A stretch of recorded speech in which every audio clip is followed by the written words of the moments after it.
In this video, I'm going to go through the process of making this bowdrill kit with stone tools. I wanted to see how quickly I could make and light a bowdrill kit, and so I used this green stone axe, flake tool, and the stone knife made out of chert to fashion this bowdrill kit and light it.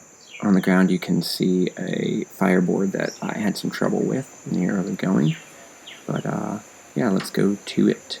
So for the spindle and the fireboard, I used white manjack. This is Cordia dentata. It's a great bowdrill wood. For the handhold and the bow, I used white bunchberry. This is Eugenia monticola. And for the cordage, I used Sansevieria trifasciata, also known as snake plant. So I started off by cutting the wood for the spindle and the fireboard. Just cut through enough until the wood was ready to break, and then broke it off. So for the fireboard, it only took a little bit of cutting before it broke, and that was foreboding for that failed fireboard. Here you see me chopping through the bunchberry for the piece of wood for the handhold and for the bow. And then after gathering this, I gathered some bamboo, which I used to scrape the snake grass with. So here you can see me cutting through it with my stone knife, and I just cut through it enough so that I could break it without splitting it, damaging it too badly, so I could have the two halves clean. So I started off by limbing the piece of bamboo and then splitting it in two. Once I had it split, I used one of those splits to scrape that snake grass down. So I was just after the raw cordage material, and so here you see me sitting on the snake grass leaf and then scraping off all the mucilage. So this is really tough stuff. I didn't end up actually making cordage out of it. I just twisted it tight and used the fibers as is. So here you see me chopping the handhold and the bow. The swing that I have to take with this axe is a lot different than a modern axe because it's a wider tool. I have to take a wider angle. Can't chop so straight in. Takes a decent bit longer, but still wasn't too bad. Here you see me splitting the piece of wood down for the bow, and then once I have it split, I'm going to use the stone axe to reduce it as much as possible. So these stone tools work really excellently on green wood. Like I said, you just have to have a more circular motion to your swing, which you can actually see easier in the sped up footage than you could when I ran it at regular speed. So once I have this all chopped down, I'll switch to the flake tool. You can see my creative holding position using my feet and hands. It's one of the fun parts about using stone tools is finding all the different holding positions for these tools. Since they don't have modern handles, they're used differently.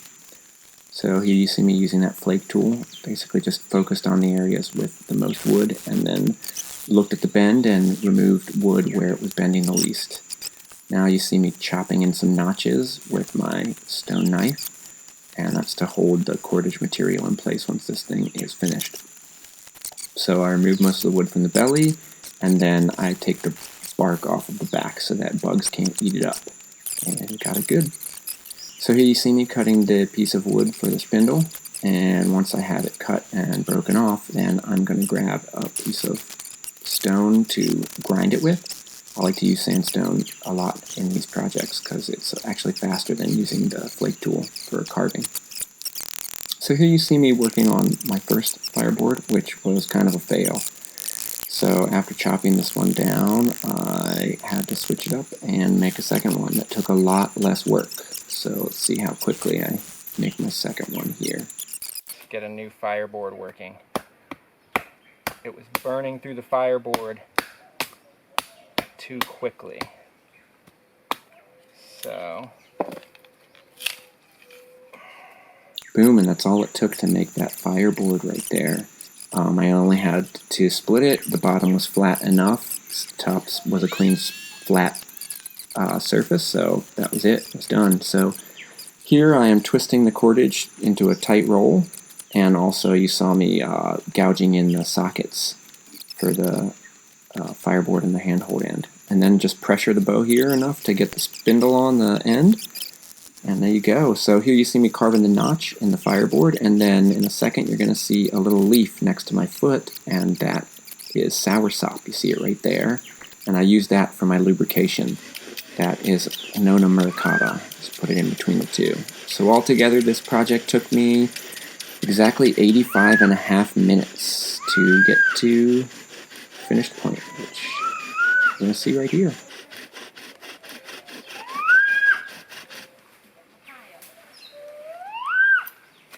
Whew,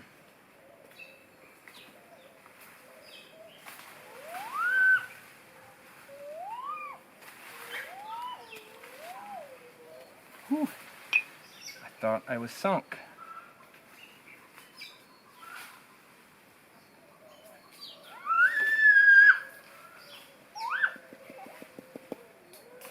So I'm still going here. Ooh, I thought I was totally done there. I thought my socket got elongated and I thought I was screwed, but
yeah, boy. Oh, it feels good.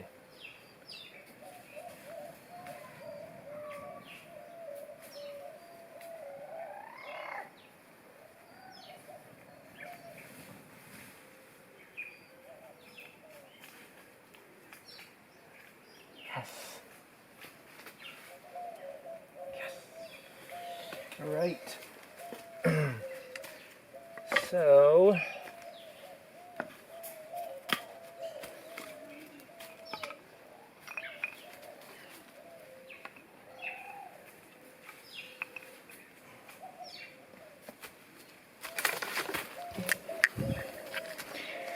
here is my kit.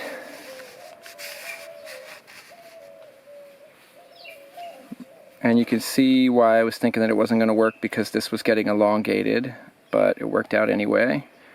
My string is fine, spindle, and here's the tools I used. My stone axe, this piece of sandstone, and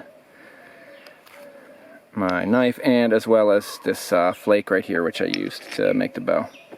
Fun project.